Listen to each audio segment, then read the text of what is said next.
Why y'all so miserable? I gave my power away too much because I am human and I do be ready. If I don't have enough to give out, I'm not going to keep on trying to take from you. Don't do it because it's a rabbit hole. Unbothered is the new self-care.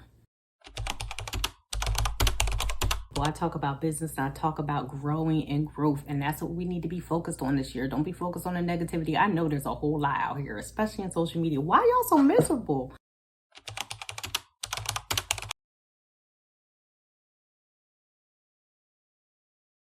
Oh my God, I just realized that like people are so miserable. Like I never realized how many people project and are so miserable until like, why you have to be mad? I don't know if it's a combination of social media and the panorama of 2020. 2020 opened our eyes, enlightened us, and changed people's mind. 2024 is exposing everybody. Lord, help us.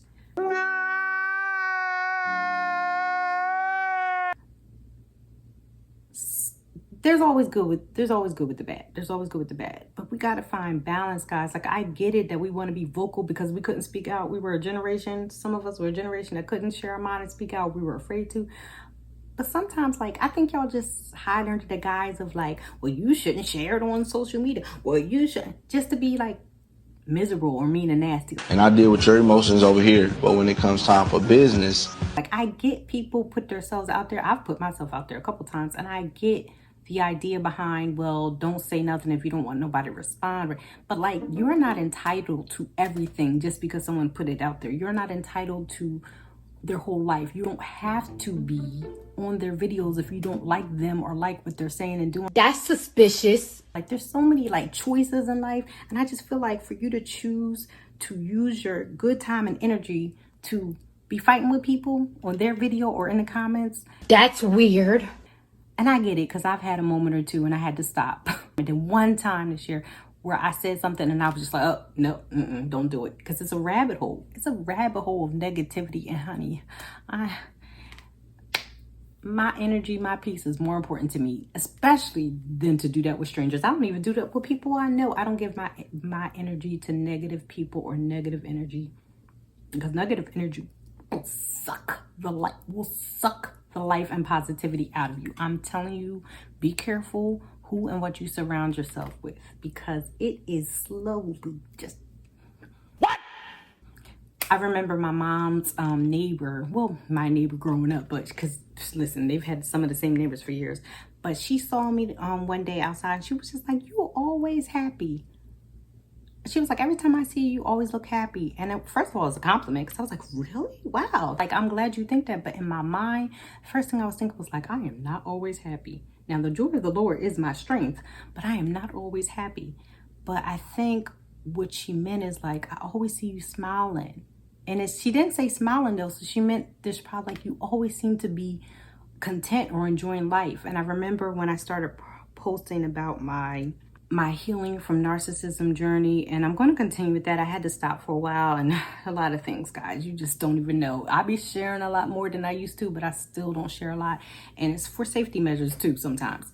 But a lot of times, like,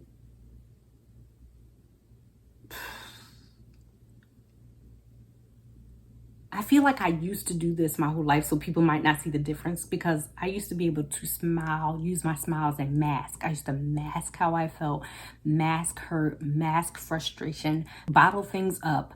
But now, like, I take it as a compliment, and I'm really excited when I hear something like that, because I genuinely strive to do that. I strive to be the opposite of what I'm seeing right now on social media. I'm not perfect at it, honey. But I express myself and get things off that bother me. I like literally do it in a positive way, immediately off my chest, off my shoulders. When I feel and see and experience stuff without trying to expose anyone or say anything about anybody. It's just my experience. I get it up, I get it out of me. Sometimes I do it on social media. Sometimes I do it through prayer, meditation, journaling. I'm even about to start coloring. But I get it out of me and get it off of me. Sometimes I have to literally give it to God. And I literally have to talk like this all the time and remind myself to do it because I am human and I do be ready. I stay ready. Now I do be ready, but then I start changing my thoughts. And because I've been doing it so frequently, it's starting to become a habit and routine for me to believe that, like, I'm not giving this energy.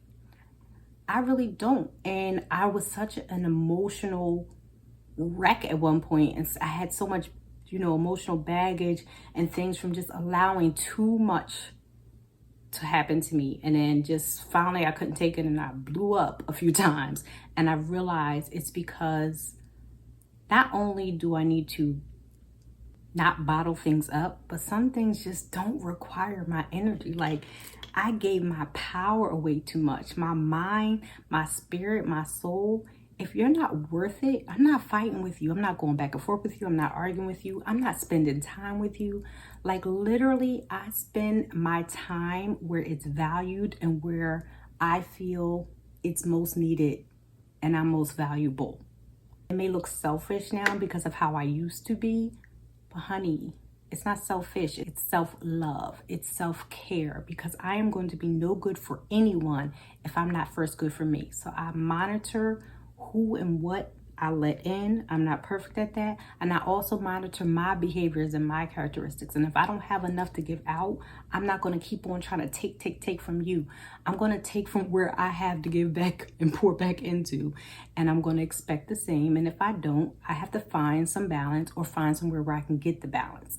And I'm just learning also, again, you have no control over people. People being crazy, miserable. I don't care if it's people close to you, your neighbors, on your job. You have no control over them. I know every day you want to come home, complain, and talk about them. And sometimes you need to. Yes, I did that. But the more energy you give that, you're actually giving them your power. You're giving away your power when you let them stress you, when you overreact, when you start having that, like, unbotheredness. What do you mean by that? That, like, I'm bothered in this moment.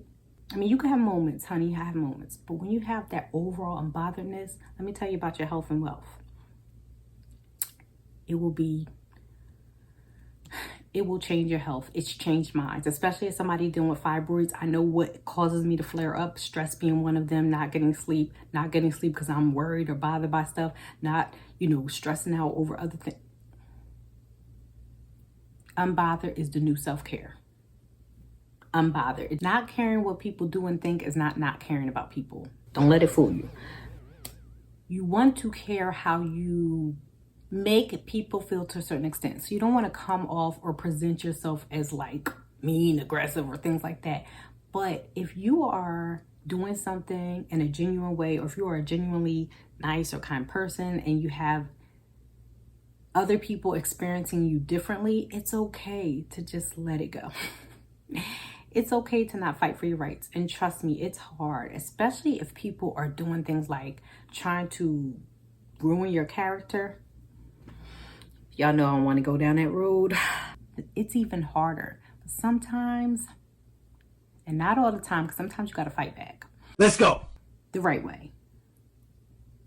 But sometimes you got to let the lie outlive you, let the bad reports, let the falseness, let people see you for who you are, and let them see the other person who is doing whatever they're doing for who they are. Because when you get down in that mud with them, it look like two pigs rolling around. And I ain't no pig. Are you?